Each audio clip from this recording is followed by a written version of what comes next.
What a wonderful day, everyone! Today we're about to learn the fifth and the final lesson in second quarter pre-calculus, which is proving trigonometric identities.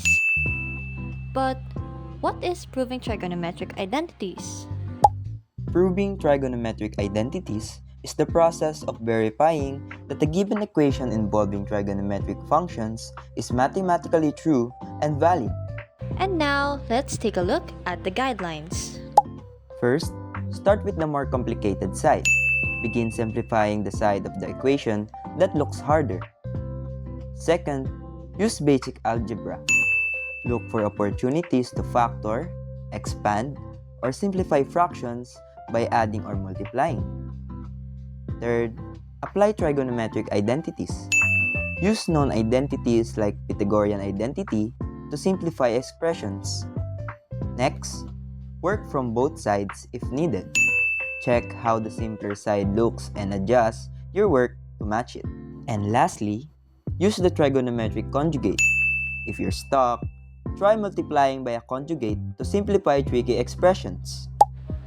We have three types of identities: reciprocal identities, quotient identities, and Pythagorean identities. Now, let's work through an example. Suppose we have quantity 1 minus cos theta and 1 plus cos theta equals sine squared theta. We'll begin with the left-hand side and manipulate it to match the right-hand side. We'll start with the left-hand side of the equation and manipulate it to match the right-hand side. For the left-hand side, we have quantity 1 minus cos theta and 1 plus cos theta.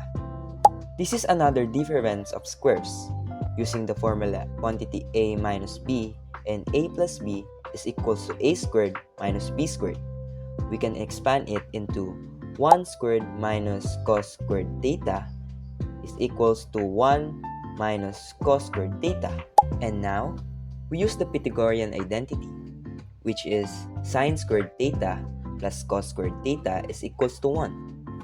Rearranging it, we get 1 minus cos squared theta is equals to sine squared theta.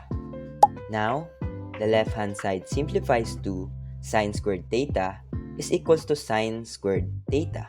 Now, let's try to solve another example. And now we have quantity 1 plus sine theta and 1 minus sine theta is equals to cos squared theta. For the left-hand side, we have quantity 1 plus sine theta and 1 minus sine theta. We can recognize this as a difference of squares. Using the formula again, quantity a plus b and a minus b is equals to a squared and b squared. Now, we can expand it. And now we will get 1 squared minus sine squared theta is equals to 1 minus sine squared theta. Now, we can use the Pythagorean identity again, which is sine squared theta plus cos squared theta is equals to 1. Rearranging this, we get 1 minus sine squared theta is equals to cos squared theta. So our left-hand side becomes cos squared theta is equals to cos squared theta. That's how we prove trigonometric identities.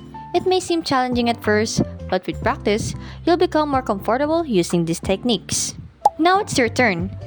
Try solving these examples on your own. Remember, the key is to start with the more complicated side and use the identities as your tools.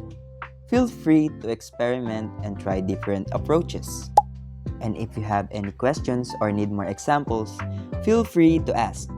Practice makes perfect. See you next time.